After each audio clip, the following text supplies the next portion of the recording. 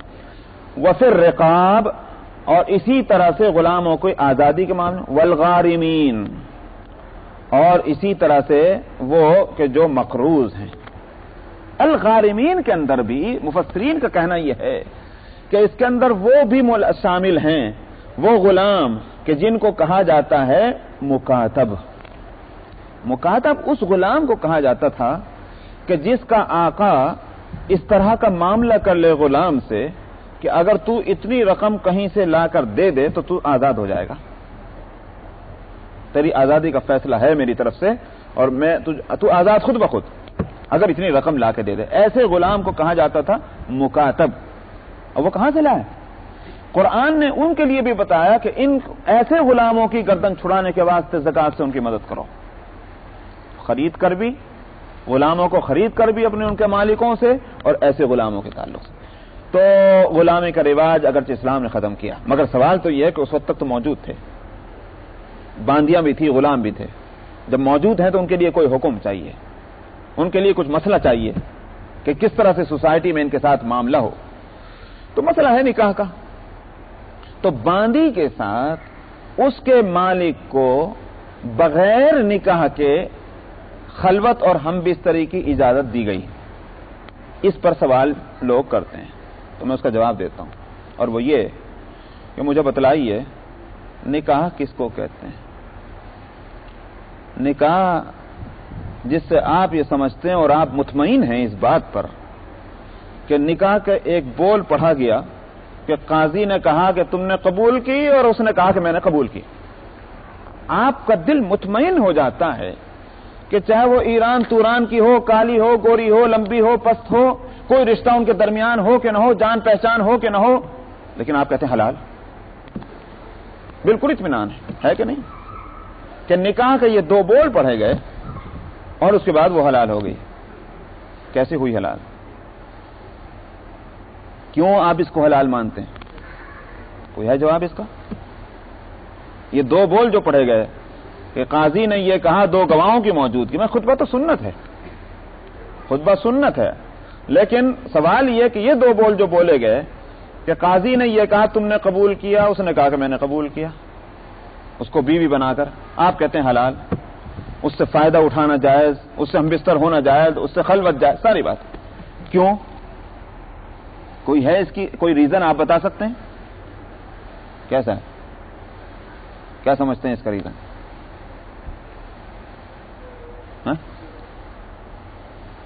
ارے بھائی کیا سارے بے شادی شدہ تو نہیں بیٹھے ہیں؟ کچھ تو بتائیں اس کا ریزن کیا ہے؟ رضامندی دونوں کی رضامندی. اگر یہ بات ہے تو پھر تو زنا بھی جائز ہونا چاہیے، وہاں بھی تو دو راضی ہوتے ہیں. گواہوں کی موجودگی میں دو کی رضامندی. 50 آدمی کے سامنے اگر اجنبی سے یوں کہہ دے کہ صاحب میں تیرے ساتھ ہم بستر ہوتا ہوں تو کیا حلال ہو جائے گی؟ دونوں کے درمیان میں جو کانٹریکٹ ہے اور اس کو جو تکمیل کرنے کی جو ضرورت ہے، حقوق، ان سب سے بڑھ کر جو چیز ہے، سوال یہ سارے وہ ہیں مساوی حقوق بھی کہیں کوئی شخص اپنے ذمہ کورٹ میں چلا جائے جج کے سامنے، اگر جو ہے وہ یہی بات کہہ لے، کیا اس یہاں کی بات میں کہہ رہا ہوں، اس کورٹ میں جج کے سامنے جا کر جس کو کورٹ میرج کہتے ہیں، یہ حلال ہے؟ کیوں؟ ایگریمنٹ تو کر رہا ہے وہاں. اگر آپ جو معاہدہ کہہ رہے ہیں، جو ایگریمنٹ ہے وہ تو ہو رہا ہے، پھر آپ کیوں نہیں حلال کہتے؟ ایک ہی چیز ہے جس کو کہنے، اللہ سبحانہ و تعالی نے اس کے حلال کرنے کی جو صورت بتا دی، اللہ کے کہنے سے جب ہم نے وہ صورت اختیار کی تو حلال ہوئی. اصل حلال کرنے والے اللہ ہیں، اور اس حلال کی بھی صورت کے علاوہ بقیہ صورتیں سب کے سب حرام ہیں، اس لیے کہ اس مقررہ صورت کو جس کو اللہ تعالیٰ نے مقرر کر دیا ہے اور اللہ نے خود تجویز کیا کہ اس صورت کو اختیار کرو گے تو حلال ہو جائے گا، تو اللہ کے حلال کرنے سے حلال ہوئی ہے، ہمارے سے نہیں. اللہ نے فرمایا کہ دو مسلمان گواہوں کی موجودگی میں ایک مرد اور ایک عورت ان لفظوں کے ساتھ اپنی زندگی کا فیصلہ کر لیں اور ان کے درمیان اس طرح کے رشتے پہلے سے موجود نہ ہوں. ٹھیک ہے نہیں بات یہ جن کو محرمات ابدیہ کہتے ہیں، وہ رشتے نہ ہوں. ایسے مرد اور ایسی عورت دو گواہوں کی موجودگی میں اگر یہ ان لفظوں کے ساتھ معاملہ کریں گے تو اس کا نام نکاح ہوگا اور یہ حلال ہو جائے گا. یہ اللہ تعالی نے فرمایا.